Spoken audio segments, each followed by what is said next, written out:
The fact that Tommy is the new face of Chicago and everybody don't even know it yet is what's getting me. Baby Dahlia has hit the streets running and she done started sprinting. Let's get into this week's episode. Cue the music! Oh yes, bitches and hoes. I'm back. I'll drop a player like it's nothing, it ain't working out. Now no debate or fuck discussion, bitch, I'm walking out. My time is money, I ain't loving, let you toast it out. Flip my weave and walk it out, look how I just bossed it out. Now come on baby, why you bugging, we can't talk it out. I keeps it moving, I ain't tripping, lost another spouse. I'm just a boss, it's in my blood, no I won't scream or shout. Grabbing my keys. Cause oh yes, bitches and hoes, I'm back. Back with another video. We here to discuss Power Book 4 Season 1 episode, I want to say 8. If it's wrong, I'm going to fix it down there. But yeah, Power Book 4, let me tell you something. Force is a force to be reckoned with. I know it goes over a lot of people's head because all they can think about is killing. And, you know, they elevators don't go too far up. But 50, you stuck your big toe in this one. I like it. Let's get into the episode. So Tommy goes see the Hasidic Jewish people. He goes to see them and he goes see Tia. Tia, I want to say Tia, that's her name. The Hispanic group that they were selling the drugs to or whatever. So they go to see them and now they understand that Tommy is the face of Dahlia. They was like, oh, it was you behind all of this?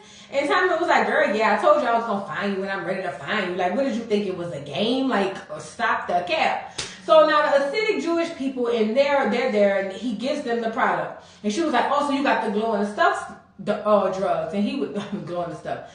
She goes, so you have to glow in the dark drugs, and he was just like, it don't glow no more, but it's the same thing. She was just like, what?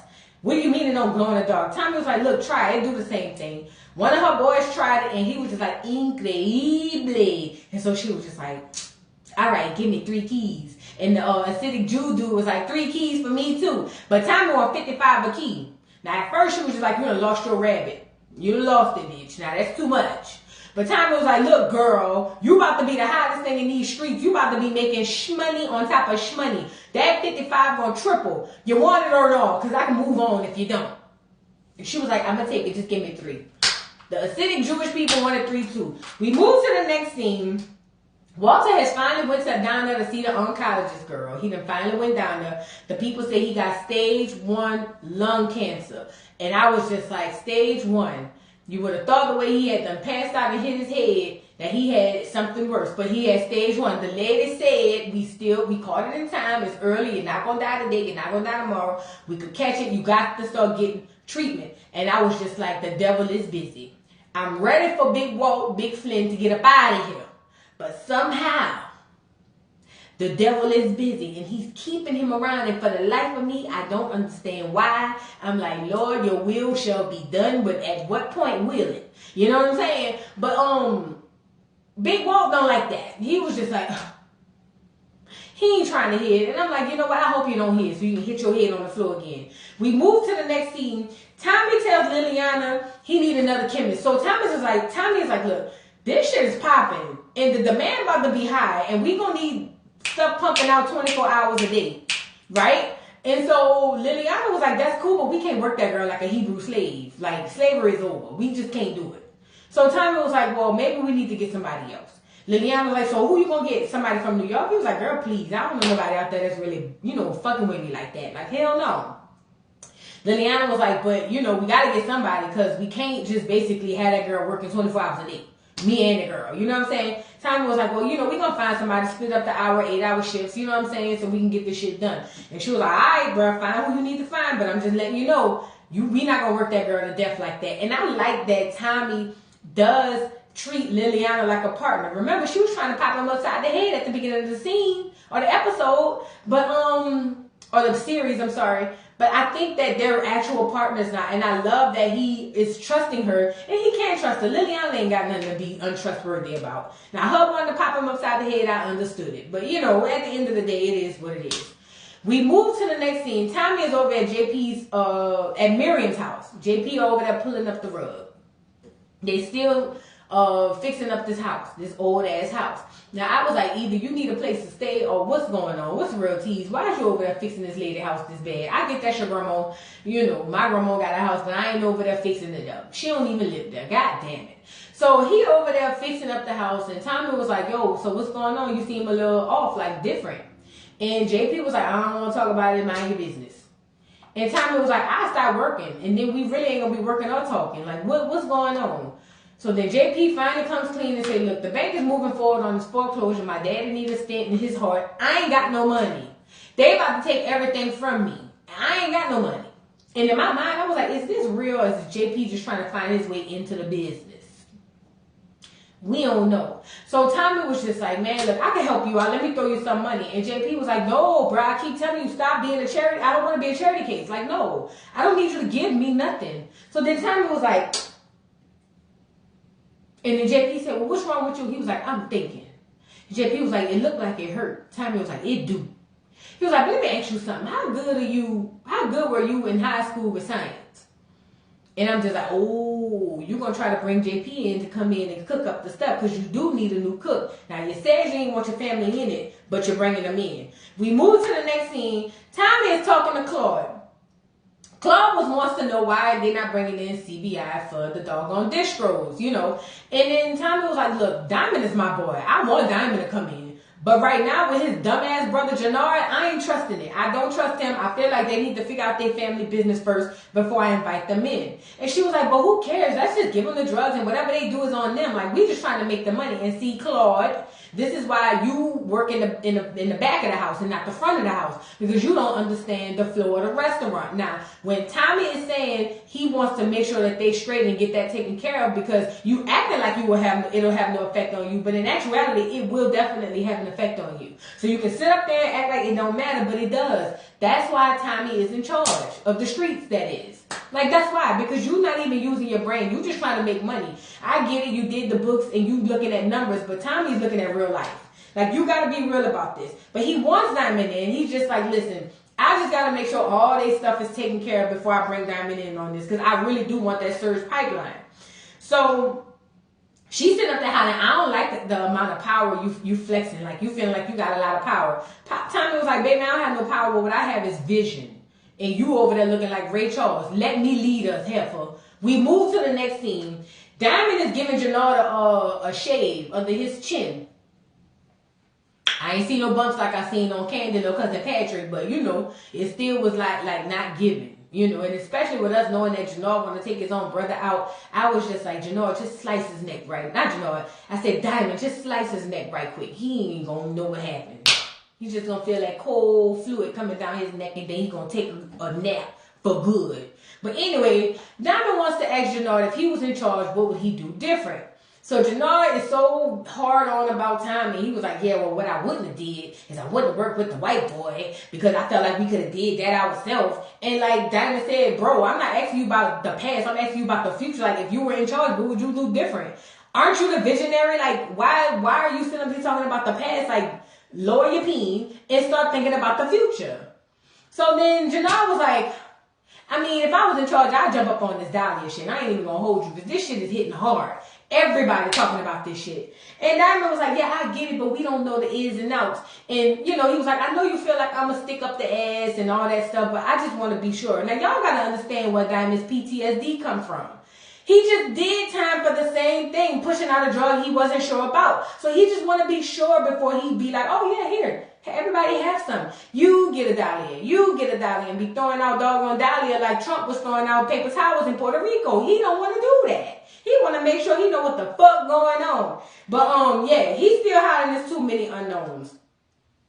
We move to the next scene. Liliana is still up saying they need a new cook to stay afloat. And then Tommy introduces he wants his brother to be a cook.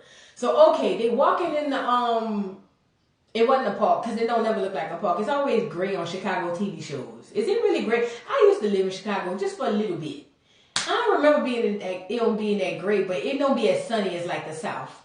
But anyway, they're walking through this gray park near some water, because everything near water out there.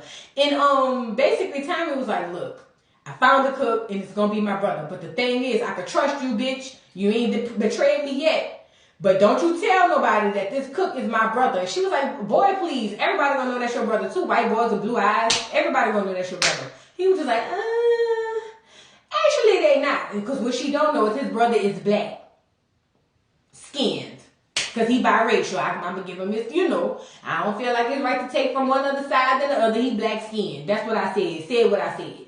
But, Liliana was just like, all right, I ain't going to say nothing to nobody. It's cool. It's not that big of a deal. Whatever. So we moved to the next scene. Bennigan is walking out the police station, and this white detective, in true detective police, I'm a crook fashion, runs up behind Bennigan and was like, so how long you been in bed with the Flynns? And look at Bennigan, what? He was like, come on, bro, just tell me, because you could either say something now or say something later. How long you been fucking with the Flynns? And he was just like, look, I got medical bills for my sister. And the dude, the white boy was like, look, I get it. You got medical bills. I want a new house. So this was going to happen. I'm going to need you to give me some of that cut. Or I'm going to say something. Matter of fact, how much is they paying you? And just like a true dummy, look at doggone Bennigan. Oh, they paying me $100K. Why would you tell him that? I would say 30.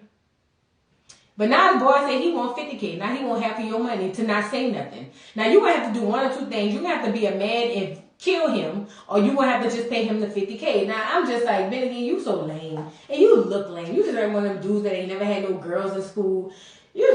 Anyway, you just so lame. So now you gotta get that boy a half of your stuff. And the dude was like, I ain't gonna do it to you now, but you got a couple of weeks to come up with my money, as he should, because Bennigan is a lame. We move to the next scene.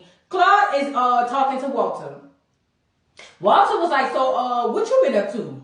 And she was just like, chilling, shopping, Louis Vuitton booze and a whole lot of booze. Every other week a different, let me do it over. Louis Vuitton shoes and a whole lot of booze. Every other week a different dude, another crew, on some Lil' Kim shit. But Big Walt was like, girl, bye. That is not what you've been doing. Now, I can't put my finger on what your ass been doing. But when I find out, it's your ass. And when I put that boot down, I'm going to lift that boot up and I'm going to put it down. And she was like, you know what, Walter Flynn? When you put that motherfucker down, you better make sure you stalk me. Because if you don't, I'm coming back. And I was just like, girl, you talking cash, money, shit. Who you coming back with? It's going to have to be time because you ain't got no crew, girl. Stop the cap. So now she and her daddy, they beefing. Because like he told you, just as stupid as your brother. Actually, you're a little bit more stupid. And I was like, now, Walter Flynn, this is why they want to just go ahead on and put alcohol on a towel and smother you in your sleep. Because you don't know how to talk to your children. And these children is not like the children back when you was children. They're not trying to hear that shit. Now, it wouldn't surprise me if one of them come up behind you and strangle your ass. God willing. We move to the next scene. Vic go meet up with Bennigan, and he wants him to find out what's going on with this new drug, Dahlia. Now, what he don't know is you stepping on your own sister toes, but go off. He wants to know, look, what's going on with this new drug? This is messing up my family business. Find out what the hell going on. Bennigan was like, baby, I'm not DEA. I don't do drug busts. What are you saying? And Vic was like, look, I know that, but I need you to find out what's going on and basically end these people who's selling this stuff. And I'm like, bro, you're ending your own sister. It's just not knowing about what the hell going on for me. But Bennigan was like, all right, I can figure it out, but you're going to have to pay me some more money. And then Vic was like, say less. Threw him the money. So what Bennigan is doing is leveraging what he can so that he can pay the white boy. But I'm just like, instead of doing that, just be a man and pop him upside the head. So, but Vic already had the money, so he wasn't even tripping. We moved to the next scene. Jannard and what's his friend Marshall? They trying to figure out who the hell got the Dahlia. And Jannard is pissed because he was like, bro, all this money out here, everybody getting high off this shit and we ain't getting none of that money, And my brother is acting like a little biatch and he ain't trying to see what the fuck going on. And Marshall was just like, man, look, let's just find out who got it and then we can go from there. So then Jannard was like, look, $20K to whoever find out what the fuck going on and bring it back to me. So now they on the hunt to find out who got the Dahlia. Everybody's looking for who is selling this Dahlia. Walter calls Vic down there and tell Vic, I need you to go spy on your sister. Vic was like, man, look, what the hell I look like, a corner boy? I'm not spying on her. I'm tired of doing this shit with you. And then Vic was like, you do what you fucking do. He didn't say that, but he was just like, no, man, look, I need you to find your sister and see what the hell going on so I can punish her. And then Vic was like, see, that's your problem. We're not kids no more. You can't punish her. And Vic was like, no, I'm going to punish her like an adult. Just go find out what the fuck going on. But Vic had to let his daddy know, look, I'm tired of doing this shit. What you need to know, what you got to know is I'm in love with Gloria. And I'm going to be with her. And it ain't nothing you can do about it. And until you understand that, I'm not entertaining you with the shit you talking about. Because I need you to know I love my girl. I am in love with my girl. And I was just like, go ahead on, Vic. Go ahead on. All right, I'm here for it. So we move to the next scene. JP is at the hospital with Miriam, his grandma. Now, he over there talking to Miriam. He hold her hand and, you know, it's okay, grandma. And I was just like, that's not what you tell people when they on their deathbed. Because as soon as he left out to go ask who was on the doggone emergency contact list, Miss Miriam went on home to glory. He couldn't even get the answer. They running in there, baby. She done coded. She gone. Fat. She gone. Now, he got to call Tommy over to the house. Tommy was like, well, what's going on? What happened? And he was like, look, man, Miriam gone. Miriam dead. She done went on up to the upper room. She gone. And Tommy was just like, this is some bullshit. And JP was like, look, I think it's time we call our mother. And I was like, ooh, this is the first time he said our mother. Like, both of ours. You know what I'm saying? And I was just like, go ahead on, JP. Let him know what the fuck going on. Look, Tommy was like, I ain't calling Kate for shit. Kate can kiss my natural white ass. That's basically what Tommy was saying. That's how I took it. But then, you know, JP was like, look, it is what it is. Here, take this box. I got this flash drive with some photos from back in the day. Go look at the stuff and think about it. Tommy was like, that's cool, but I'm not calling Kate, because Kate can kiss my natural white ass. So we moved to the next scene. Liliana and the chemist is in there cooking up. Cook that shit up quick. They end up cooking it up. But Liliana hollering, my arms hurt. The black girl was just like, you should be used to this. Ain't this what you used to do? Like, how you tired? Girl, Liliana was like, girl, I didn't do this back of the house shit, girl. I was in the front of the house selling. Girl, please. I ain't do all this. Yeah, I'm just doing this now, but this was not my job. And so the black girl was like, oh, that's why you got that, you know, that scar in your face? And then Liliana was like, yeah, girl. And she was like, you didn't want to quit after that, bitch? What a nigga got to do to you for you to say, let me go sit down. Let me go lay down. But no, you know, in true Liliana fashion, Liliana was like, this is in my blood. This is who I am. I'd have been shot, stabbed, robbed, slapped, or beat on, peed on, all of that stuff. I done had everything that you could think of done to me, girl. Burned alive, almost died, came back, got back in the streets. I done did it all. Yay, State 7th Street dog. Swear it looked like a wall. What you know about coming through the 120 with a 50 fin in the 5 at the mall? I done did it all. That's basically what she was saying. So yeah, girl, the black girl was just like, yeah, bitch, you crazy. That must be that white and your Hispanic that got you like that. Cause bitch, I would have been out for the count. Bitch, as soon as I would have twisted my ankle running from the police, I'm out. Bitch, it wasn't for me. I'm done. Y'all can have it. I'm done. But no, Liliana said that's what she do. That's how she roll. And that's what she gonna do. The girl said, well, girl, it just must be luck. You must have a lucky horseshoe stuck up your ass. And for some odd reason, that really hurt and hit Liliana. Because Liliana was like, this has nothing to do with luck. Luck runs out when you need it. And I was just like, dang, girl, chill. Do you understand me? And I was just like, girl, don't answer her like that. Who the fuck she thinks she is? But the black girl was just like, I get it. And I'm like, no, girl. I would say, Liliana, I'm about to put another scar on the side of your face. Keep talking to me crazy like that. Anyway, we move to the next scene. Tommy has to go see Big Flynn. Walter Flynn wants to see Tommy. Uncle Paulie brings him in there. And Tommy goes over there, and Big Flynn starts talking about his history, how he was over there in where they from, or they Irish, whatever they is, wherever he was from, and then he came to America, saw his wife, fell in love, and had his kids, and he do everything you see for the kids. Shrink love the kids, is what he said. And then Tommy was like, oh, that's why you double back on the surge? Bet, I get it. And so now Big Flynn was like, look, bro, nothing was good enough for me. And I had to watch this scene twice because I really can't get through the accent. But he was like, nothing was better to me than I watched Gloria's face when the two men she was fucking walked in that door together. You know, I really wish you would have kept fucking her. You know what I'm saying? And then Tommy was like, see, that's your problem. What you don't want to understand is the fact that your son loves Gloria. And I mean like the real love. I'm searching for a real love. Someone that set my heart free, real love. And I'm searching for a real love. That's the type of real love your son has. But you don't want to accept that. And you know the problem ain't your churn. It's your crazy ass. You is the problem. And so Big Finn was like, oh no, you got me fucked up. Like, that ain't what you about to do. And then he was like, I wish you would have kept fucking. And Tommy was like, that's your problem. But then he asked Tommy, he was like, look, you want to come work for us? Because you really do be looking out for my son and making sure he don't die and whatnot. You want to come working out? You want to come work for my son and for us? And Tommy was like, man, fuck no. He was just like, if I knew this was a job interview, I would have wore a suit with a sign that said, you can kiss my white eyes. Hell no, I ain't working for y'all. The fuck? I'm trying to be the king. Well, I like working for you, boy. Stop the cap. We move to the next scene. Claude go see Diamond. Now, Claude, didn't Tommy tell you to stop doing that old underhanded shit, but you went around that corner and you went seeing Diamond anyway. Now, I don't blame Tommy if he pop you upside your goddamn head because you don't listen. But see, this gonna backfire on you.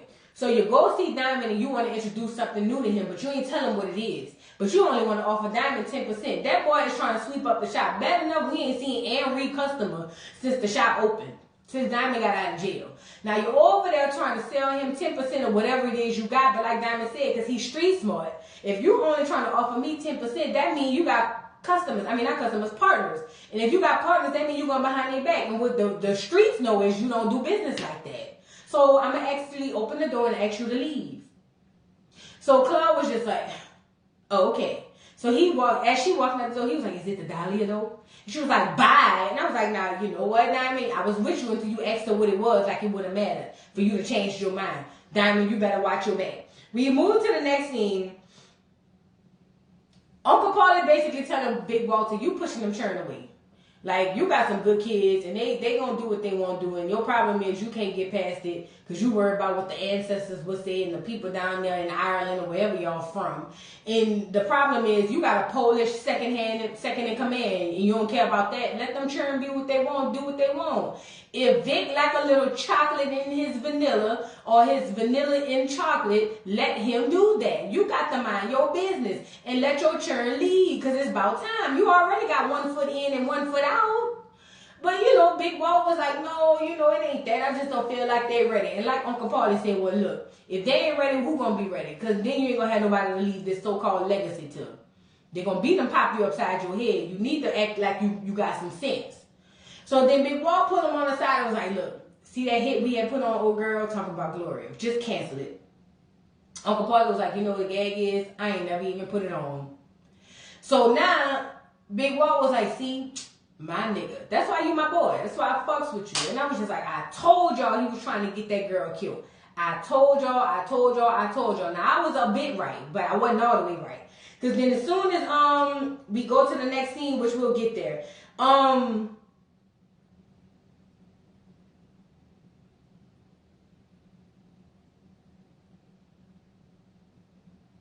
Tommy goes see Victor. And Tommy was like, look, Vic, I done went by your paw house, and basically your paw is plotting to kill your girl. So you need to take this car. It's untraceable. It's all clean. And get out of town. Take the girl, get out of town. Vic hollers, well, why should I believe that you care about me? He was like, what if I don't? And I just care about the bitch I was putting this vanilla off into. What if it was just about that? What you say about that? And I was just like, yeah, Vic, what you say about that? So Tommy was like, look, take the car, y'all gotta go, because your daddy trying to get y'all popped upside the head. And Vic was just like, I'll see what I can do, but I don't really trust you. And I'm like, Vic, shut your crazy ass up. We move to the next scene. Diamond is down there with Carrie. That's her name, Adrian, I believe that's her name. I don't know why I feel like her name Carrie, but he's down there in the basement with Adrian, and he starts talking about how the days have changed, where now everything is a click of a button away, and you can find out any and everything you need to know about the person that you want to know about. So then he goes on to say, so at what point you gonna tell me what the fuck going on and why you over here talking to me? And so she comes clean and was like, look, first she was trying to act like she didn't know what he was talking about. But then after he cornered her ass, she was just like, oh, You got me. So yes, I am working for a journalism company, but I'm not going to snitch. I was supposed to be meeting with some other people. It's about games. It wasn't about trying to get you in trouble. And Diamond was just like, man, that's some bullshit, because you could have just said that.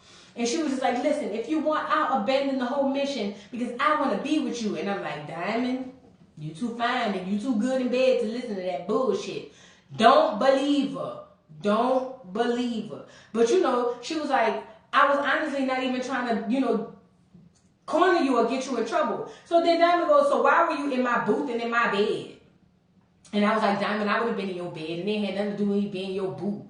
But I get the question. But she was like, honestly, I was there to meet somebody else from CBI, but he never showed up. And Diamond was like, who you was there to meet? And she said, Elijah. And I said, he's down there with the homies in that gangster lean. That's why he didn't show up. And so now Diamond knows that Elijah was going to snitch. And that's Jannar boy. That's your BFF. Check your people, partner. Check your people. We move to the next scene.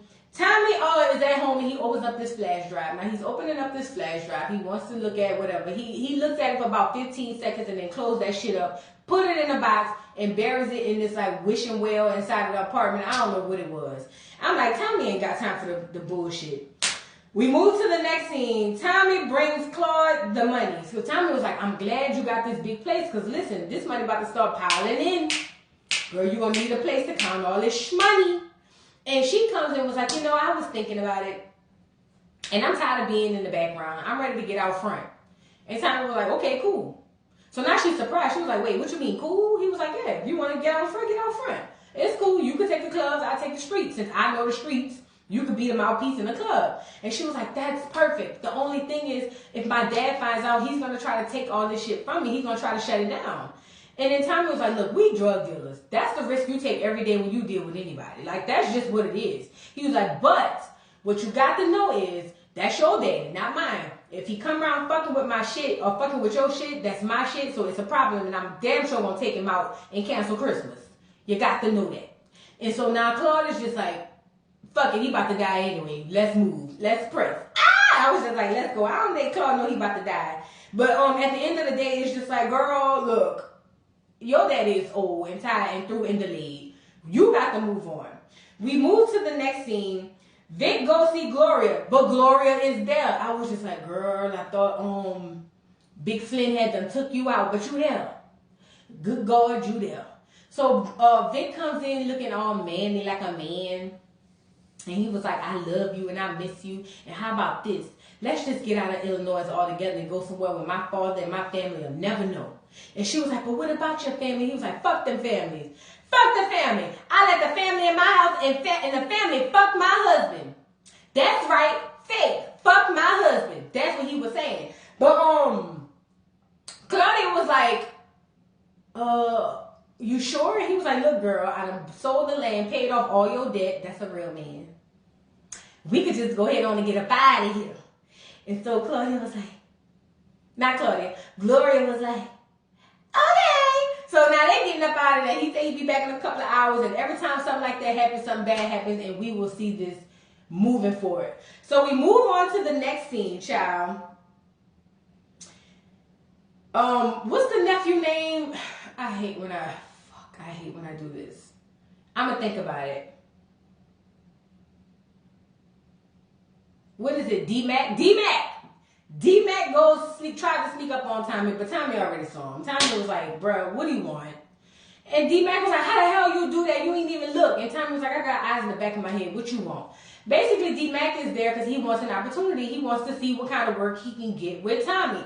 Tommy was like, look, I'm not necessarily looking for people like you. Aren't you still with CBI? He was like, I mean, I really deal with him, but I don't really deal with him. It ain't like that, but it's like that. And then Tommy was like, yeah, I don't know about all that. Like, I ain't really trying to do that. I need somebody that's going to be in, not 1 foot in, 1 foot out. And so D-Mac tries to convince Tommy by saying, look, I want to work with you. I know you got some big stuff going on. At the end of the day, I'm super good with numbers. And Tommy was like, for real? He was like, ask me anything. Tommy pulls out the calculator, asking him, what's 1,000,000 and trillion 5 times 55 million? And he was giving him the answers. So then Tommy gave him a word problem and was like, if I had 50 keys and then I sold 2 keys and split a brick and gave 2 quarter ounces and then split a half and then brought it back with 4 more keys, but then I only had 5, how many would you have from the beginning? And so D-Mac was just like, well, the problem is flawed. Are we using a metric system? Because if it was, then the keys was off by point something anyway. And Tommy was just like, I got a place for you, bruh. And I was like, Tommy, you got a family business without knowing you got a family business. I'm here for it. And I was just like, I like that. But D-Mac, you got to get the fuck from around CBI. You can't be messing with him like that and then still dealing with CBI. You got to move on. We move to the next scene. Liliana has met JB, girl, and she is fascinated with JB. Now, you know, JB said he gay, but he stuck his big toe back in the day in the female pine, in the lady pool. And baby, Liliana is here for it. Liliana, she already told Tommy earlier she don't do white boys. Oh, but she likes the chocolate. Oh, yes, you got to know she like the chocolate. She like it. So she say my name again, and he go, Liliana. And she go, ah! This is the first feminine side I've seen of Liliana, and I am here for it. Tommy comes in and she was just like, boy, why you tell me your brother was so fine and so cute? And you know, this is going to be like, you know, like on TV when the people be finding out they had siblings, you know, way back in the day, and then they all meet up and everybody live happily ever after. Tommy's like, I ain't trying to hear that bullshit. I'm trying to tell him about the drugs and how he's going to be cooking. And so Tommy pulls out the stuff and was just like, look, this is what you're going to have to do. She's still infatuated because he said he used to do certain things. And she was like, that's how you used to do when you used to play the trumpet. And he said, no, the saxophone. And she was like, ah! Tommy gets mad again. And he was just like, look, bitch, this is not for this. This is not why we here. And he told JB, he said, because if you don't make this happen, then you're not going to be doing this. And Liliana looked at him like, motherfucker, didn't I tell you you got to be a little more sensitive?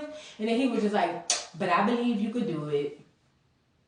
Anyway, let's get back into what the fuck going on so that we can figure out how you going to get your, you know, your feet wet into this whole stuff. So then JB was like, look, I worked in home economics. I was super good at that. So, you know, it's fine. Let me bake this cake. See what I did there? And Tommy was just like, no. And Liliana was like, I did. I was just like, Liliana, go ahead on and hop on that dig. Hop on that dig. Just go ahead, hop on that dig. Hop on that dig. Just go ahead on, girl. Go ahead on, Liliana. You ain't had nothing in a while. Why not? Hop on it. Hop on it. Let's go, Liliana. I like Liliana. Got a little crush. So we move to the next scene. Marshall and I forget the other boy, they come back and tell Jannard that they found out who got the dahlia, and it's the Pilgrims. That's what they call them. And Jannard was like, the Pilgrims. And one of them was like, yeah, you know the niggas that was on the Mayflower. And Jannard was like, nigga, what? And he was like, yeah, you know they be wearing the hats, and they got the 2 Shirley Temple curls on the side, and they be wearing them coats even in the summertime. And Tommy was like, nigga, that's acidic Jews. Like, what are you saying? And he was just like, yeah, them niggas too. But that's the ones who got it. So then Jannard was just like, oh, bet. Like, that's cool. So, Jannard goes to pay them the money, the $20,000. And the little short dude was like, so how does that work? Like, how does the profit work if it's $20,000? Marshall was like, nigga, it's 2 of us. If he giving us 20, I get 10, you get 10. Jannard paid them the money and was like, y'all need to take some of this money and go down to the local schools and take a couple of history lessons because y'all some dumbass niggas. And this one definitely need 3rd grade math. That's what y'all need to do with this money. So now Jannard knows who got this doggone connect or who the connect he believed to be. And I'm just like, Lord have mercy. We move to the next scene. Uncle Paulie go visit Vic. Uncle Paulie pull up on Vic and basically was like, you know, you a good dude. I know your daddy can't see it, but you a good son, you know. But just FYI, Tommy went down there to see your Paul because your Paul wanted Tommy to work for him. And look at Vic, I knew I couldn't trust him. I'm just like, bro. He literally just came over there early and told you that he went saw your Paul and warned you about your girl. It's not like he lied. You already knew he went to see your Paul. How you figured he would be able to warn you about getting your girl out of town? Use your goddamn brain. But Uncle Paulie, you was messing now because you could have finished the story and said that Tommy said he didn't want to do it. But you left it right there. Is you trying to have him beef with Tommy? What you trying to do, Uncle Paulie?